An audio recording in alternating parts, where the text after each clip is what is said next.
ଏ କାହାଣୀ କୋଉ ଭୟାନକ ଭୂତର କାହାଣୀ ନୁହେଁ। ଏ କାହାଣୀ ଗୋଟିଏ ଭାଇ ଭଉଣୀ ଆଉ ତାଙ୍କ ଭିତରେ ଥିବା ଭଲ ପାଇବା ଉପରେ ଆଧାରିତ। ଲିସା ଯେତେବେଳେ 10 ବୟସର ହୋଇଥିଲା ସେତେବେଳେ ସେ ତାର ବଡ଼ ଭାଇ ଅଭି ସହ ରାସ୍ତାରେ ଖେଳୁଥିଲା। ଆଉ ହଠାତ୍ ସେତିକିବେଳେ ଗୋଟିଏ ଟ୍ରକ୍ ଜୋରରେ ଆସିଲା ଆଉ ଅଭି ଦେହରେ ପିଟି ହୋଇ ଚାଲିଗଲା। ଲିସା ଯେତେବେଳେ ପଛକୁ ବୁଲିଲା ସେ ଦେଖିଲା ତା ବଡ଼ ଭାଇ ରୋଡ଼ ଦାଢ଼ରେ ରକ୍ତାକ୍ତ ଅବସ୍ଥାରେ ପଡ଼ିଥିଲା। ଲିସା ତା ପାଖକୁ ଯାଇ ଡାକିବାକୁ ଲାଗିଲା, ହେଲେ ଅଭି କିଛି ବି ଉତ୍ତର ଦେଲାନି। 13 ବୟସର ଅଭି ମା ବାପା ନଥିବା ଭଉଣୀ ଲିସା ଆଉ ପୁରା ଦୁନିଆକୁ ଛାଡ଼ି ସବୁଦିନ ପାଇଁ ଚାଲି ଯାଇଥିଲା। 10 ବୟସର ଲିସା ଏବେ ପୁରା ଏକା ହୋଇଯାଇଥିଲା। ଲିସାକୁ ପୋଲିଓ ବି ହୋଇଥିଲା, ସେଥିପାଇଁ ସେ ଭଲସେ ଚାଲିପାରୁନଥିଲା। ସେଥିପାଇଁ କେହି ବି ତାର ସାଙ୍ଗ ହେଉନଥିଲେ। ସ୍କୁଲରେ ପିଲାମାନେ ସବୁ ତାର ମଜାକ ଉଡ଼ାଉଥିଲେ। ଜଣେ ରେଶ୍ମା ନାମକ ଝିଅ ତାର 2 ସାଙ୍ଗକୁ ଧରି ଲିସାକୁ ବହୁତ ହଇରାଣ କରେ। ସେଦିନ ଲିସା କାନ୍ଦି କାନ୍ଦି ଘରକୁ ଯାଉଥିଲା। ତା ମୁଣ୍ଡ ଜୋରରେ ବିନ୍ଧା ହେଉଥିଲା ଆଉ ତା ଗୋଡ଼ ବି।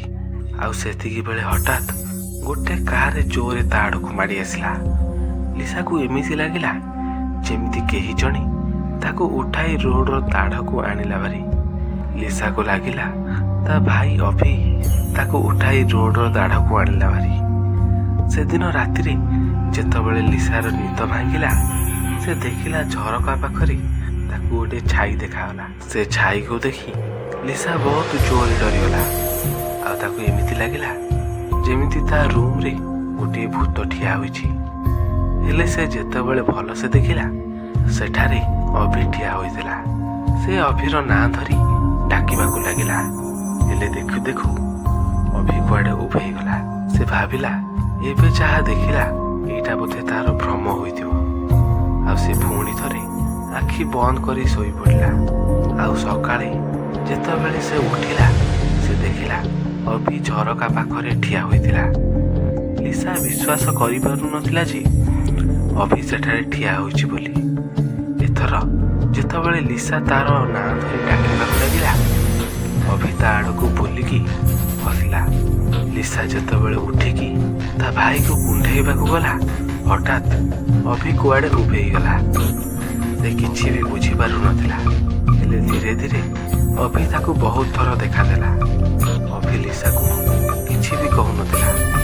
ହେଲେ ଲିସାକୁ ଏବେ ବିଶ୍ୱାସ ହେବାକୁ ଲାଗୁଥିଲା ଯେ ଅଭି ଏବେ ବି ତା ସାଙ୍ଗରେ ଅଛି ଆଉ ତାର ଧ୍ୟାନ ରଖୁଛି। ସେଥିପାଇଁ ଲିସା ଏବେ ବହୁତ ଖୁସି ଥିଲା। ସେ ଏବେ ଏତେ ଖୁସି ଥିଲା ଯେ ଏବେ ତାକୁ ସ୍କୁଲରେ ଯିଏ ଯାହା ବି କହୁଥିଲା ତାକୁ କିଛି ବି ଫରକ ପଡ଼ୁନଥିଲା। ଆଉ ରେଶ୍ମା ଏବେ ତାକୁ ଯାହା ବି କହୁଥିଲା ସେ ତାକୁ ଅଣଦେଖା କରି ଚାଲି ଯାଉଥିଲା।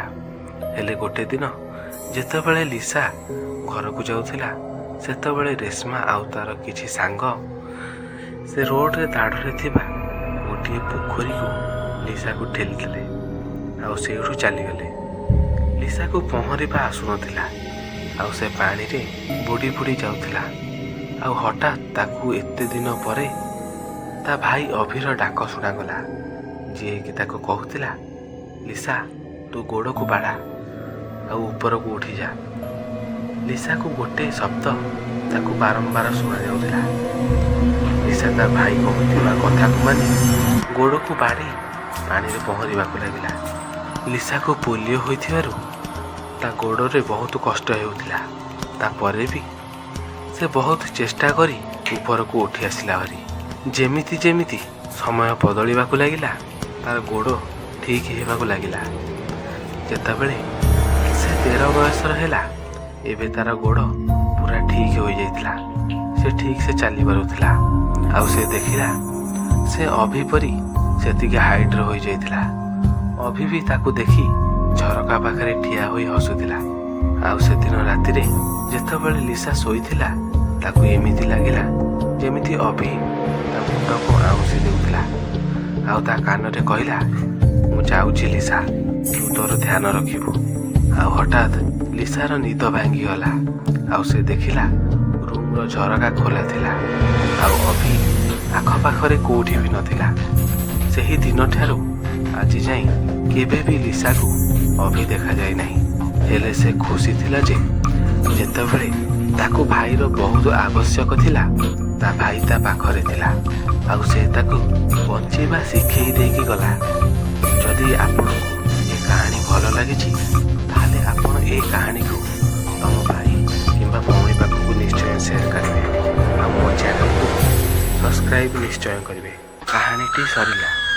ଯଦି ଆପଣମାନଙ୍କୁ ମୋ କାହାଣୀଟି ପସନ୍ଦ ଆସିଥାଏ ତାହେଲେ ମୋ ଚ୍ୟାନେଲ ଲିନୁ ଅଫିସିଆଲି 0.2କୁ ସବସ୍କ୍ରାଇବ୍ କରିବାକୁ ଜମାରେ ବି ଭୁଲିବେନି। ଆଉ ହଁ, ଯଦି ଆପଣମାନଙ୍କ ସହ ବି ଏମିତି କିଛି ହରର ଘଟଣା ଘଟିଛି ତାହେଲେ ଆମ ସହ ସେୟାର କରିବେ। ଆପଣ ଆପଣଙ୍କର ଷ୍ଟୋରି କହିଲେ ମୁଁ ତାକୁ ମୋ ନେକ୍ସଟ ହରର ଷ୍ଟୋରିରେ ଆଣିବାକୁ ଚେଷ୍ଟା କରିବି। ଦେଖାହବ ନୂଆ ଏକ ହରର ଷ୍ଟୋରିରେ। ରହୁଛି, ଜୟ ଜଗନ୍ନାଥ।